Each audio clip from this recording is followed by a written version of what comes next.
सर्वात मोठी बातमी घडामोडी पाहण्यासाठी चॅनेल सबस्क्राईब करा। मुंबई महानगरपालिकेसह राज्यातील एकूण 29 महानगरपालिकांच्या महापौर पदासाठी आज जानेवारी 22 रोजी आरक्षण सोडत निघेल। उद्धव ठाकरे यांच्या शिवसेनेला यामध्ये लॉटरी लागण्याची शक्यता आहे। म्हणजे उद्धव ठाकरे हे बेमसीत बाजीगर ठरतील। देवाच्या मनात असेल तर उद्धव ठाकरे शिवसेनेचा महापौर होईल, हे उद्धव ठाकरे यांचे वाक्य पुन्हा एकदा चर्चेत आले आहे।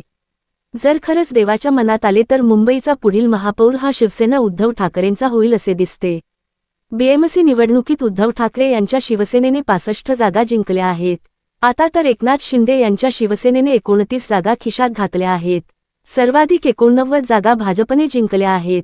227 सदस्यांच्या बीएमसीमध्ये 114 जागांचं मॅजिक फिगर गाठणे आवश्यक आहे।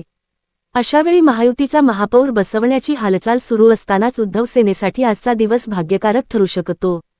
राज्यातील 29 महानगरपालिकांमध्ये महापौर पदासाठी आरक्षण सोडत आज गुरुवारी जानेवारी 22 रोजी निघेल। ही प्रक्रिया आज सकाळी 11 वाजता मंत्रालयात होईल। आरक्षणाची घोषणा झाल्यानंतर उमेदवारांचे नाव जाहीर करण्यात येऊ शकते। पण मुंबईत महापौर पदाचे आरक्षण अनुसूचित जमातीसाठी सेंट राखीव झाले तर परिस्थितीत पूर्णपणे पालटून जाईल। जर एसटी प्रवर्गाची आरक्षण सोडत निघाली तर मग उद्धव ठाकरे यांच्या शिवसेनेला खरी लॉटरी लागेल। कारण उद्धव सेनेकडे अनुसूचित जमाती प्रवर्गातील नगरसेवक आहे, तर दुसरीकडे सर्वाधिक जागा जिंकणाऱ्या भाजप आणि त्याचा मित्रपक्ष शिंदेसेनेकडे अनुसूचित प्रवर्गातील एकही नगरसेवक नाही। तर दुसरीकडे उद्धव ठाकरे यांच्या शिवसेनेकडे सेंट प्रवर्गाचे 2 नगरसेवक आहेत।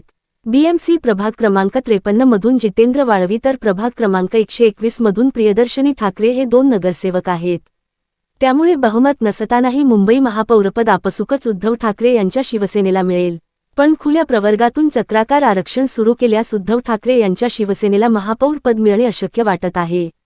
पण जर एसटी प्रवर्गाला आरक्षण सुटले तर मात्र ठाकरे सेनेला बहुमत नसताना लॉटरी लागेल, हेही तितकेच खरे आहे।